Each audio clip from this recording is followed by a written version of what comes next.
አቶ አምነን ሚስት ፍለጋ ድረገጽ ላይ ለቆ ነበር? አዎ በጣም ብዙ ሴቶች ነበሩ እና ደግሞ ከነዛው ሶስታችን ቀረን። ከዛ ደግሞ እኔና አቶ አምነን የተጋጨንበት አንድ ጉዳይ ነበረ።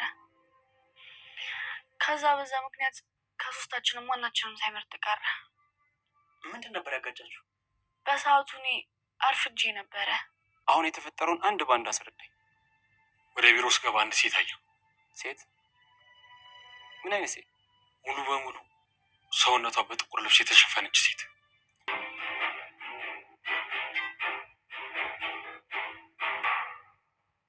እሺ፣ እና ያቺ ልጅ ምን አደረገች? ቆማ ተያየን።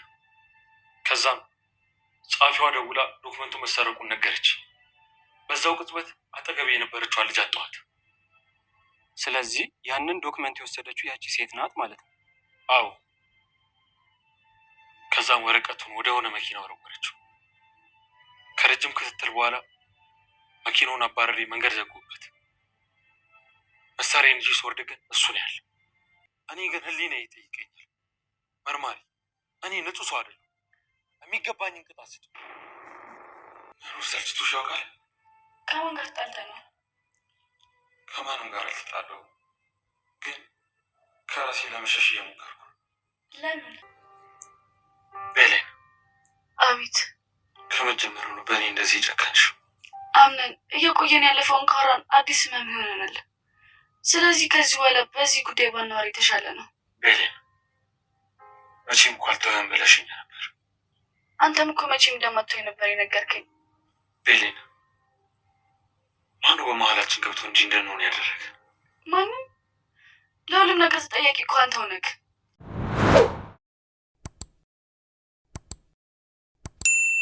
በስተመጨረሻም አምነን እንግዲህ ከሰራቸው ስህተቶች ትልቁ ስህተቱ ሰው መግደል ነበር።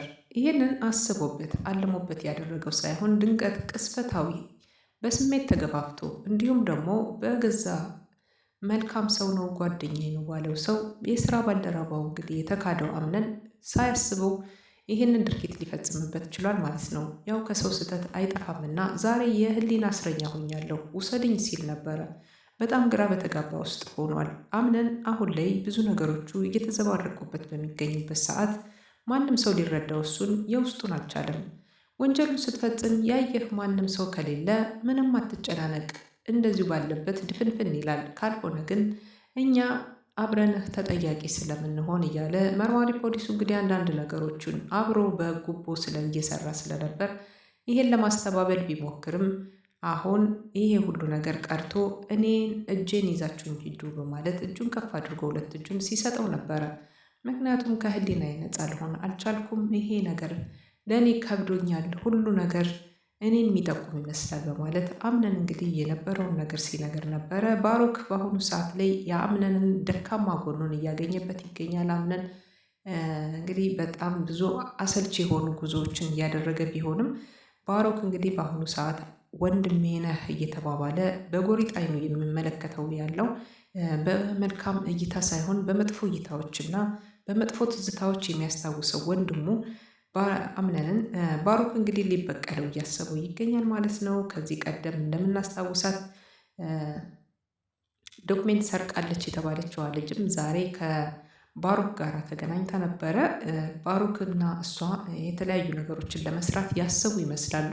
የሁለታቸው ቅንጅት እንግዲህ እርግጠኛ ነኝ አምነንን ወደ እስር ቤት እንደሚወረውሩት ወይም ደግሞ ወዳልተፈለገ ነገር ውስጥ ገንዘቡን ምዝመራ ውስጥ እንደሚገቡ እየታወቀ ነው ማለት ነው። የቤለን እና የአምነን ጸብም አሁን ላይ በደንብ አገርሽቷል ማለት ነው።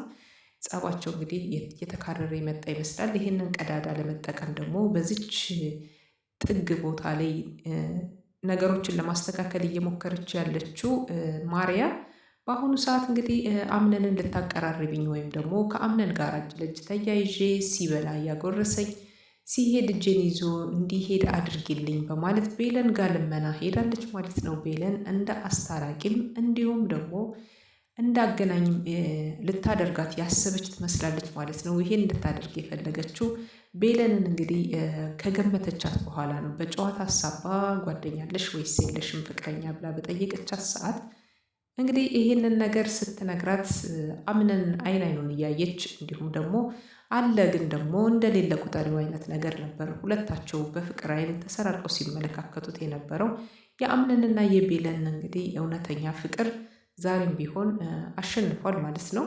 ግን ደግሞ ልብ ሰጠው ቦታ ሰጠው እየተያዩ አለመሆናቸውና ብዙ ነገሮችም ከመካከላቸው መፈጠሩ ችላ ብለኸኛል፣ ሁሉም ሲመጡ እኔን ትረሳኛለህ በማለት ሰበብ እንግዲህ ቤለን ቅሬታ እያቀረበች ነበር።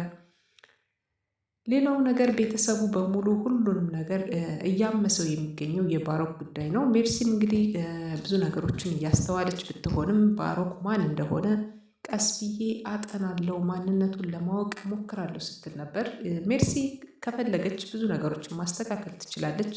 ግን ደግሞ ሜርሲን ሊረዳት ያልቻለ ሁሉም ሰው ነው። በጣም ወረኛ፣ ነገረኛ እና መጥፎ ሰው አድርገው ይመለከቷታል። ግን ደግሞ ተመለሽ ብሎ ከጥፋቴ የሚያርመኝ ሰው ማጣቴ እያለች እንግዲህ ከቤተሰቡ ላይ ያለውን ነገር እንትን ስትል ነበረ ስትናገር ነበረ። በጣም የሚገርመው ነገር ማለት ነው እናት ሞርዜና ከህመሟ አገግማ ወደ ቤቱን ከተቀላቀለች በኋላ ባሮክን ወደ ቤት አምጥታለች። አምጥታም ዛሬ ባሮክ እንግዲህ ወንድሙን የገዛ ወንድሙ የሆነውን ሰው ሊበቀል ቀን ከሌት እየደከመ ይገኛል። የማስተካከለው ነገር አለ።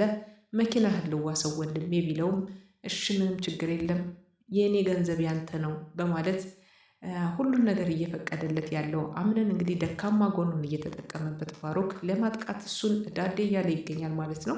እውነት ተሳክቶለት ባሮክ ሁሉንም ነገር ቢያስተካክል አምነንን ሊጥለውና ሊቀብረው ወይም ደግሞ ባሮክ ባለፈበት መንገድ አምነንን ለመስደድ እየሞከረ ያለበት መንገድ በጣም የሚያስጠላበት ሆኗል ማለት ነው። እናት ሴማ በአሁኑ ሰዓት ላይ እንግዲህ የአምነን ጉዳይ እጅግ በጣም እያስጨነቃት ከመጡት ነገሮች አንዱ ነው። ግን ደግሞ ይሄ ወንጀል ተቀብሮ ዝም ተብሎ የሚታለፍ አለመሆኑንና በአንተ ግን እተማመንብሃለሁኝ እያሉት ይገኛሉ ማለት ነው። ይህን መርማሪ ፖሊስ ለምንድን ነው እንደዛ ያሉት? ረብጣ ገንዘቦችን በእጁ ማርያ እንዳስጨበጠችው ከዚህ በፊት አይተን ነበር። ማርያን የላከቻት ደግሞ እናት ሴማ ናት። እናት ሴማ እንግዲህ በአሁኑ ሰዓት ይህንን ነገር 100% ያደርጉልኛል ብላ ያሰበቻቸውን ሰዎች በገንዘብ ኃይል ሁሉም ነገር እንደ መሸፈን እንደሚችል አይነት አድርገው እያሰቡ ነው። ስለዚህ ባሮክ ደግሞ የመጣውን ሰው ማን እንደሆነ እና አምነን በሰራው ነገር መጸጸቱን እንዴት አድርገን እናረጋጋው? ልናሳምነው አልቻልንም ሲል እናት ሴማ ክፍል ገብቶ እንግዲህ የሚፈታትሻቸው አንዳንድ ወረቀቶች ነበሩና ሲመጡበት ዘሎ ወደ መታጠቢያ ክፍል ገብቶ ነበር። እዛ መታጠቢያ ክፍል ሆኖ አንዳንድ ነገሮችን እናት ሴማና እንዲሁም ማርያ ሲያወሩ በሰምተው ነበር። ቅስፈታዊ ነገር ይቺ ነገር ምን ልትሆን ትችላለች? አምነን ምን አይነት ነገር ገጥሞት ነው ላይችል የቻለ ምንም ሆኖ ነው በማለት ሀሳብ ውስጥ ነበረና ወደ ሳሎን በሚመጣበት ጊዜም ያየውን ነገር እንግዲህ አይቷል፣ ሰምቷል። በተወሰነ መልኩ ነገሮችን ለማገናዘብ የሞከረበት መንገድ በጣም ገራሚ ነበር እና በጣም የአራዳ ልጅ ነኝ ከሚባሉት ነገሮች አንዱ ነው ባሮክ እና ገብቶታል ሁሉም ነገር በጉቦ የሚጨረስ መሆኑን። መርማሪ ፖሊስ እንግዲህ ከወጣም በኋላ በ10 ይሻላል በ20 በ30 ሺህ በ100 ሺህ እያለ ሲከታተለው ነበር ምን እንደሆነ ኬዙን ለመናገር። በስተመጨረሻ የብሩን መጠንና እንዲሁም ደግሞ አንዳንድ ነገሮችን ሲናገረው ይሄን ነገር ምንም የሚፋታው ነገር አለመሆኑን ሲያውቅ ይሄም ፖሊሱ አቶ አምነን እንግዲህ ከባድ ወንጀል ሰርቶ ነበረ፣ ድንገት የተፈጸመ ወንጀል ነው ሲል ተናገረ ማለት ነው። ይህችንን ነገር ለመጠቀም እንግዲህ ዛሬ ላይ በደስታ እየተፍለቀለቀ ይገኛል ባሮክ።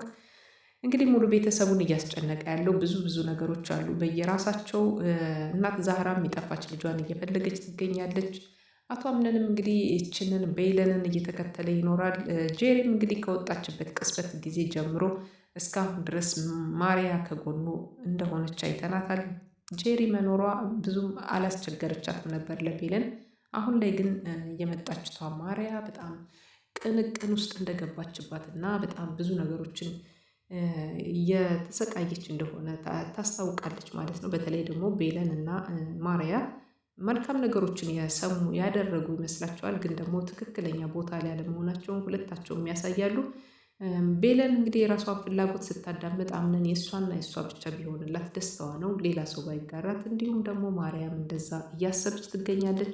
ግን ደግሞ በልባቸው እውነተኛ ፍቅርና እውነተኛ ነገር በህልክ ሳይሆን ትክክለኛ ፍቅር ያለ ከቤለንና እንዲሁም ከአምነን ላይ ነው። ከሁለታቸውም የመፈላለጉ ትክክለኛው ስሜት ስላለ ከእህቱነት ውጭ ያለፈ ነገር ማርያን እየተመለከታት አለመሆኑ ብዙ ነገሮች ያሳያሉ ማለት ነው። ስለዚህ ቤለን እንግዲህ ብዙ ተስፋ አላት። እሷም ደግሞ ሌላ ሰው ልታፈቅር አትችልም በዚህ ሰዓት። ድንገት እሱን ለማስቀናት አስባ ወይም እሷን ለማስቀናት አስቦ ካልሄዱበት በገድ ሁለታቸውም በልባቸው አንድና አንድ ቤለን አምነንን ትወደዋለች፣ ታፈቅረዋለች። ከሱ ውጭ ልታይም አትፈልግም። ህመሙ ያማታል። ደካማ ጎኖቹ ሁሉ ያሳዝኗታል። ሁሉም ነገር ያሳዝናታል እና ያሳስባታል። በተለይ ዛሬ ላይ በጣም በቃ አላደለ በጣም ተጨንቆ እንደነበረ ብዙ ነገሮችን ያየችበት አይኑን ያሳይ ነበረ። እወድሃለሁ ብለሽ ነበር፣ መቼም እንደማትተይኝ ነግረሽኝ ነበር እያላት ነበረ። አዎ ይሄንን ነገር ብያህ ነበር፣ ግን እኮ አንተ ነህ የተውከኝ በማለት እንግዲህ ወቀሳቸውን ሲወቃቀሱ ነበር። በቀጣይ ክፍል እርግጠኛ ነኝ ታርቀው ሰላም እንደሚያወርዱ። አምነንም እንግዲህ እጁን ሰጥቶ ለፖሊስ ከዚህ ወንጀል ነፃ እንደሚሆን 100% እርግጠኛ ነኝ።